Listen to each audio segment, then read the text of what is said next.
آپ نے یقیناً کچھ لوگوں کو یہ کہتے سنا ہوگا کہ قربانی کے گوشت کا ذائقہ اچھا نہیں ہوتا۔ اس میں سے ایک ناگوار سی مہک یا بو آتی ہے اور یہ جلدی گلتا یعنی پکتا بھی نہیں۔ ہو سکتا ہے یہ سب کچھ آپ نے بھی محسوس کیا ہو۔ اگر ہاں تو کیا کبھی سوچا ہے کہ ایسا کیوں ہے؟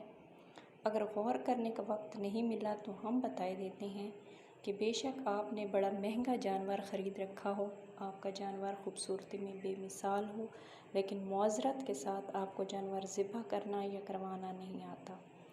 میری باتیں غور سے سنیں اور سمجھیں، ان پہ عمل کرنے کی بھی کوشش کریں، پھر آپ خود ہی کہیں گے کہ قربانی کا گوشت تو ہم آج پہلی دفعہ کھا رہے ہیں۔ ایسا مزیدار، صحت بخش اور خوشبودار جنتی گوشت آپ نے پہلے کبھی نہیں کھایا ہوگا۔ اگر آپ پاکیزہ، خوشبودار اور ذائقہ دار گوشت کھانے کے واقعی خواہش مند ہیں تو سنیں، ذبح کرنے کی چھری اچھی طرح تیز ہونی چاہیے۔ ذبح کرنے سے قبل جانور کو خوب کھلا پلا لیں اور جانوروں کو ایک دوسرے کے سامنے ذبح کر کے خوف کا شکار مت کریں۔ ان تمام صورتوں میں جسم میں ایک کیمیکل ہسٹامین خارج ہونا شروع ہو جاتا ہے جو خون کی نالیوں کو پھیلا دیتا ہے، جس سے خون سست رفتار ہو کر مکمل طور پر جسم سے خارج نہیں ہو پاتا اور یوں گوشت کی کوالٹی متاثر ہو جاتی ہے۔ اور سب سے اہم بات جو آپ نے دھیان میں رکھنی ہے وہ یہ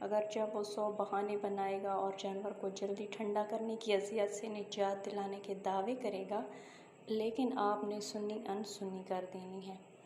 اسے نہ آپ کے جذبہ قربانی کی فکر ہے اور نہ بسمل کی تکلیف کا خیال، وہ تو بس اگلے گاہک اور اپنی 50 سینچری کے تصور میں ہوگا۔ اور شرعی طور پر بھی چھری ریڑھ کی ہڈی کی مہروں تک لے جانا جانوروں کو بلا وجہ اذیت دینا اور مکروہ ہے۔ ذبح کی شرط میں پہلے ہے سانس کی نالی، دوسری ہے خوراک کی نالی، تیسری ہے 2 جگولر آرٹریز اور چوتھی ہے 2 کیروٹیڈ آرٹریز۔ اس میں سے کسی 3 کا مکمل یا جزوی کٹ جانا اور خون کا بہہ جانا شامل ہے۔ چلیں آپ ساری نالیاں اور رگیں کاٹ دیں، مگر مہروں تک چھری پہنچانے کی کوئی ضرورت نہیں۔